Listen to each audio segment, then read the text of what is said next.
March 8, 2026. Daily Bread. Passage. Exodus chapter 16 verse 13 to 36. Key verse. Verse 35. Title: God provides manna in the wilderness. Bible passage. In the evening quail came up and covered the camp, and in the morning dew lay around the camp. And when the dew had gone up, there was on the face of the wilderness a fine, flake-like thing, fine as frost on the ground. When the people of Israel saw it, they said to one another, "What is it?" For they did not know what it was. And Moses said to them, "It is the bread that the Lord has given you to eat. This is what the Lord has commanded: gather of it, each one of you, as much as he can eat. You shall each take an omer, according to the number of the persons that each of you has in his tent." And the people of Israel did so. They gathered, some more, some less. But when they measured it with an omer, whoever gathered much had nothing left over, and whoever gathered little had no lack. Each of them gathered as much as he could eat. And Moses said to them, "Let no one leave any of it over till the morning." But they did not listen to Moses. Some left part of it till the morning, and it bred worms and stank. And Moses was angry with them.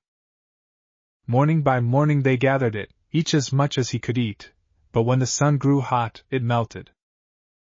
On the 6th day they gathered twice as much bread, 2 omers each. And when all the leaders of the congregation came and told Moses, he said to them, "This is what the Lord has commanded: tomorrow is a day of solemn rest, a holy Sabbath to the Lord. Bake what you will bake and boil what you will boil, and all that is left over lay aside to be kept till the morning." So they laid it aside till the morning, as Moses commanded them, and it did not stink, and there were no worms in it.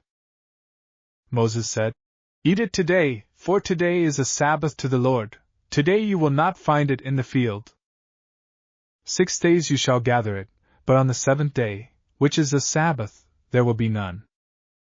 On the 7th day some of the people went out to gather, but they found none. And the Lord said to Moses, "How long will you refuse to keep my commandments and my laws? See, the Lord has given you the Sabbath. Therefore on the 6th day he gives you bread for 2 days. Remain each of you in his place. Let no one go out of his place on the 7th day." So the people rested on the 7th day. Now the house of Israel called its name manna. It was like coriander seed, white, and the taste of it was like wafers made with honey. Moses said, "This is what the Lord has commanded: let an omer of it be kept throughout your generations, so that they may see the bread with which I fed you in the wilderness, when I brought you out of the land of Egypt." And Moses said to Aaron, "Take a jar, and put an omer of manna in it, and place it before the Lord to be kept throughout your generations."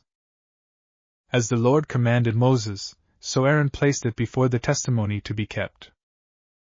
The people of Israel ate the manna 40 years, till they came to a habitable land. They ate the manna till they came to the border of the land of Canaan. An omer is the 10th part of an ephah. Daily Bread Message. As promised, God sent quail into the camp so the people could eat meat. The next morning the dew contained something unusual, the bread of God. This blessing was also a test of obedience. As they obeyed, all was provided. But when Moses gave the first limitation, some paid no attention. The Lord provided clear instructions for the Sabbath, that his people might enjoy that day of rest. The flakes enduring an extra day were a special grace of God. But some people went out to look for flakes anyway. Obedience requires carefully listening to the instructions. So too in relationship with Jesus, he expects us to follow him and obey him by listening to his words, not just doing what we think is best or right. This requires giving our full attention to understanding his words. Verses 32 to 36 refer to a later time, after the giving of the covenant at Sinai.